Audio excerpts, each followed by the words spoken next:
ঘূর্ণিঝড় অশ্নির প্রভাবে টানা কয়েকদিনের বৃষ্টি ও পাহাড়ি ঢলে ভয়াবহ বন্যার কবলে দেশের উত্তর পূর্বাঞ্চলের বিভাগ সিলেট। অনেকে বলছেন, এত পানি জীবনে দেখেনি। এটাই কি দেশের ইতিহাসের সবচেয়ে বড় বন্যা? না, মোটেও নয়। বন্যা আমাদের দেশে নতুন নয়। প্রকৃতির সঙ্গে প্রতিনিয়ত যুদ্ধ করে টিকে আছে বাংলাদেশ। কখনো কখনো প্রলয়ঙ্করী বন্যা, ঘূর্ণিঝড়, আবার কখনো খরার কবলে পড়ছে দেশ। এসব প্রাকৃতিক দুর্যোগের কবলে পড়ে প্রাণ থেকে সম্পদ হানি ঘটছে বছর বছর। চলুন এই ভিডিওটিতে বাংলাদেশের ইতিহাসের সবচেয়ে ভয়াবহ কয়েকটি বন্যা সম্পর্কে জেনে নেওয়া যাক। 2017 সালের বন্যা। বাংলাদেশে এলাকাভেদে 2017 সালের বন্যা ভয়াবহ এবং অতি ভয়াবহ পর্যায়ের ছিল। তবে 1988 ও 1998 সালের তুলনায় 2017 সালের বন্যাকে সারা দেশের জন্য ভয়াবহ বলা যাবে না। তবে পানি প্রবাহ ও ক্ষয়ক্ষতি বিবেচনায় বন্যাকে এলাকা ভিত্তিক হিসাবে ভয়াবহ থেকে অতি ভয়াবহ বলা যায়। বিশেষ করে রংপুর, কুড়িগ্রাম, লালমনিরহাট, বগুড়া, গাইবান্ধা, জয়পুরহাট, দিনাজপুর, ঠাকুরগাঁও, পঞ্চগড় ও নীলফামারী এবং উত্তর পূর্বাঞ্চলে সিলেট ও সুনামগঞ্জ অতি ভয়াবহ বন্যার কবলে পড়ে। এসব জেলায় জানমালের ক্ষয়ক্ষতিও হয় অনেক। বন্যার পানির তোড়ে সড়ক, মহাসড়ক, বেড়িবাঁধ ও রেললাইন বিধ্বস্ত হয়। একই মাত্রার বন্যা হয় এবার ভারত, নেপাল ও ভুটানে। 2007 সালের বন্যা। 2007 সালের বন্যাকে মহাবন্যা বলা হয়। 2007 সালের বন্যা হয় সেপ্টেম্বর মাসে। এতে দেশের 42% এলাকা প্লাবিত হয়, যার মোট আয়তন 62,300 বর্গ কিলোমিটার এলাকা প্লাবিত হয়। এর আগে 2004 সালে বন্যা হয় জুলাই মাসে। এতে বাংলাদেশের 38% এলাকার 55,000 বর্গ কিলোমিটার এলাকা প্লাবিত হয়। 2000 সালের বন্যা। আগস্ট-সেপ্টেম্বরে এক আকস্মিক বন্যায় দক্ষিণ পশ্চিমাঞ্চলীয় 60টি এবং দক্ষিণাঞ্চলীয় 2টি জেলার 41টি উপজেলার 280টি ইউনিয়নে বন্যায় 30 লাখ মানুষ ক্ষতিগ্রস্ত হয়। 8 লাখের বেশি মানুষ গৃহহীন হওয়ার পাশাপাশি উঠতি ফসলের ব্যাপক ক্ষতি হয়েছিল। বেসরকারি হিসাবে মানুষ মারা গিয়েছিল 130 জন। এদের বেশিরভাগ মানুষ সাপের কামড়ে, পানিতে ডুবে এবং পেটের পীড়ায় ভুগে মারা গেছে। সরকারি বিবৃতিতে জেলা তথ্য কর্মকর্তাদের বরাত দিয়ে জানানো হয়, 58,905টি পরিবারের 31,92,786 জন বন্যায় সরাসরি ক্ষতিগ্রস্ত হয়। 8 লক্ষাধিক মানুষ গৃহহীন হয়ে 8 শতাধিক আশ্রয় কেন্দ্রে আশ্রয় গ্রহণে বাধ্য হয়েছিল। 98 সালের বন্যা।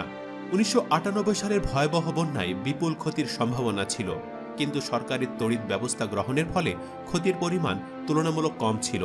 তারপরও বন্যায় অর্থনীতির সর্বক্ষেত্রে ব্যাপক প্রতিকূল প্রভাব পড়ে। সবচেয়ে বেশি ক্ষতি হয় কৃষি খাত। এছাড়া যোগাযোগ ব্যবস্থা সহ অকৃষি খাতের অবকাঠামো যথেষ্ট ক্ষতি হয়। এবারের বন্যা দীর্ঘস্থায়ী হওয়ায় পরিবেশের বিপুল ক্ষতি হয়। বিশেষ করে নদী ভাঙ্গন প্রকট হয়ে ওঠে। পানির স্রোতে ভেসে যায় গাছপালা। আবাদি জমি নষ্ট হয়ে যায় বালির আস্তরণে। 1998 সালের বন্যার কিছু খতিয়ান এখনও তুলে ধরা যেতে পারে। এ বন্যার সময় একটি জাতীয় দৈনিকের প্রতিবেদনে বলা হয়, 98 সালের বন্যা ছিল 100 বছরের মধ্যে সবচেয়ে ভয়াবহ। ভয়ঙ্কর এ বন্যায় বাংলাদেশের মোট 64টি জেলার মধ্যে 52টি জেলা ক্ষতিগ্রস্ত হয়েছে। দেশের 12 কোটি মানুষের মধ্যে 3 কোটি মানুষই ছিল বন্যা কবলিত। দেশের মোট 65,000 হেক্টর জমি দীর্ঘদিন ধরে বন্যায় ডুবেছিল। অন্যান্য ক্ষতির হিসাব বাদ দিলেও কেবল খাদ্য ঘাটতির পরিমাণ ছিল 218 লাখ মেট্রিক টন। বন্যায় মানুষ মারা গিয়েছিল 1,500 টন। গবাদি পশুর মৃত্যুর সংখ্যা 22,000। এই বন্যা বিরতি দিয়ে স্থায়ী হয় 80 দিন। দেশের 3 লাখ নলকূপ নষ্ট হয়ে যাওয়ায় পানির জলের সংকট চরমভাবে দেখা দিয়েছিল। বন্যায় ক্ষতির পরিমাণ দাঁড়ায় 3,079 কোটি টাকা। এ ক্ষতি পুষে উঠতে সরকারকে যথেষ্ট বেগ পেতে হয়েছিল। 88 সালের বন্যা। বিগত 35 বছরে বন্যা কবলিত হয়নি এমন সব উঁচু এলাকাও তলিয়ে গিয়েছিল 88 এর মহাপ্লাবনে। এতে বুঝতে পারছেন ঠিক কতটা ভয়াবহ ছিল সেবারের বন্যা। এ বন্যায় দেশের প্রায় 80 লাখ ঘরবাড়ি সম্পূর্ণভাবে বিধ্বস্ত হয়েছিল। বন্যায় 1 কোটি কৃষক ব্যাপকভাবে ক্ষতির মুখে পতিত হয়েছিল। প্রায় 20 লাখ একর জমির ফসল পুরোপুরি এবং 15 লাখ একর জমির ফসল আংশিকভাবে ভেসে যায়। বন্যায় সরকারি হিসাবে ফসল ক্ষতি হয় 20 লাখ টন শস্য। প্রলয়ঙ্করী বন্যার ছোবলে দেশের 6,000 কিলোমিটার মহাসড়কের মধ্যে 1,175 কিলোমিটার ধ্বংস হয়। এছাড়া 5,500 কিলোমিটার সড়কের মধ্যে 1,400 কিলোমিটার সড়ক চলাচলের অযোগ্য হয়ে পড়ে।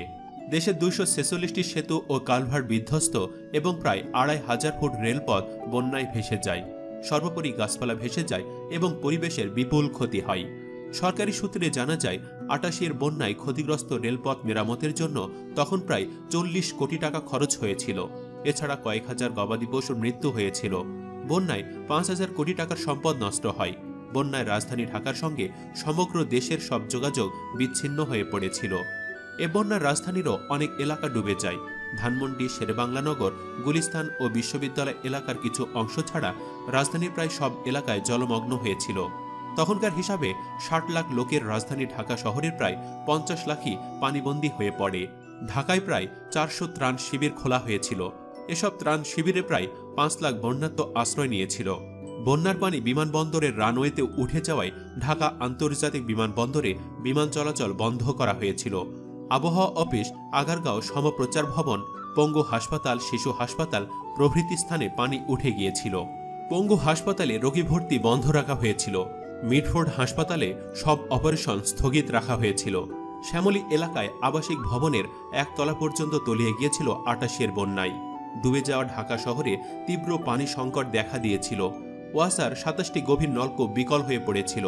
ফলে বিশুদ্ধ পানি সরবরাহ 20 থেকে 25 ভাগ কমে গিয়েছিল। বন্যা কবলিত ঘিঞ্জি এলাকাগুলোতে পরিবেশ শীতল হয়ে উঠেছিল। কোথাও কোথাও দেখা দিয়েছিল ডায়রিয়া, পেটের পীড়া। এতে 71 জনের প্রাণহানি হয়েছিল। 88 সালের বন্যার মতো 98 সালের বন্যাও দীর্ঘ সময় স্থায়ী ছিল। 87 সালের বন্যা। 1987 জুলাই আগস্ট মাসে বন্যায় বড় ধরনের বিপর্যয় ঘটে। প্রায় 57,300 বর্গ কিলোমিটার এলাকা ক্ষতিগ্রস্ত, যা সমগ্র দেশের 40%-এরও অধিক এলাকা। এ ধরনের বন্যা 30 থেকে 70 বছরে একবার ঘটে। দেশের ভেতরে এবং বাহিরে অতিরিক্ত বৃষ্টিপাতই বন্যার প্রধান কারণ ছিল।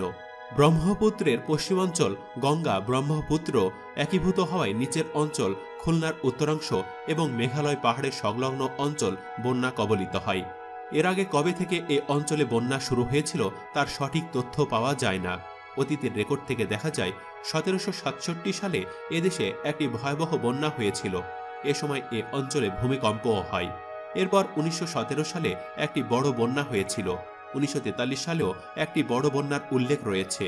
মূলত 1954 সাল থেকে বন্যার দাপট শুরু হয়। তখন থেকে 1998 সাল পর্যন্ত প্রায় 32টি বড় ধরনের বন্যা হয়েছে। এর মধ্যে 17টিকে মহাপ্রলয়ঙ্কারী হিসাবে উল্লেখ করা হয়েছে। এ বিষয়ে লক্ষ্য করলে দেখা যায় 1960 থেকে 1970 সাল পর্যন্ত 9টি বন্যা হয়েছে। দেশটি জন্ম নিয়েছে প্রলয়ঙ্কারী বন্যার বোঝা মাথায় নিয়ে। একদিকে যুদ্ধের সময় পাকিস্তান বাহিনীর তাণ্ডব, অন্যদিকে কড়ালগ্রাসী বন্যার ছোবল দেশটির অর্থনীতিকে প্রায় ধ্বংস করে দেয়। 1970 সালের মহাপ্রলয়ঙ্কারী বন্যা ও জলোচ্ছ্বাসে শুধু লোকই মারা যায় সরকারি হিসাবে 5 লাখ। এ বন্যায় উপকূলের 16,000 বর্গমাইল এলাকা প্লাবিত হয় এবং 12,98,000 টন খাদ্যশস্য নষ্ট হয়। 1971 সালে আরও একটি মহাপ্রলয়ঙ্কারী বন্যা হয়। এ বন্যায় 14,000 বর্গমাইল এলাকা প্লাবিত হয় এবং 12 লাখ টন ফসল নষ্ট হয়। এবছর মানুষ মারা যায় 120 জন। 2,19,000 ঘরবাড়ি সম্পূর্ণ নষ্ট এবং 2,000 গবাদি পশুর মৃত্যু হয়। এভাবে 72, 73 ও 74 সালে বন্যায় বিপুল ক্ষতি হয়। সুপ্রিয় দর্শক, ভিডিওটিতে আলোচিত বন্যাগুলোর মধ্যে কোনো একটিরও বাস্তব সাক্ষী হয়েছেন কি আপনি? হয়ে থাকলে ইয়েস লিখে কমেন্ট করে জানিয়ে দিন কত সালের বন্যার সাক্ষী আছেন আপনি ও তখন আপনার বয়স কত ছিল। না থাকলেও নো লিখে জানাতে পারেন তার জন্য নিজেকে ভাগ্যবান মনে করেন কিনা। সেই সাথে ভিডিওটিতে অবশ্যই একটি লাইক দিন ও যত বেশি সম্ভব অজানা এই ইতিহাস সবাইকে জানার সুযোগ করে দিন। পরবর্তীতে আরও এমন ভিডিও পেতে আমাদের চ্যানেলটি সাবস্ক্রাইব করে পাশে থাকা বেল বাটনটি প্রেস করে রাখুন। আল্লাহ হাফেজ।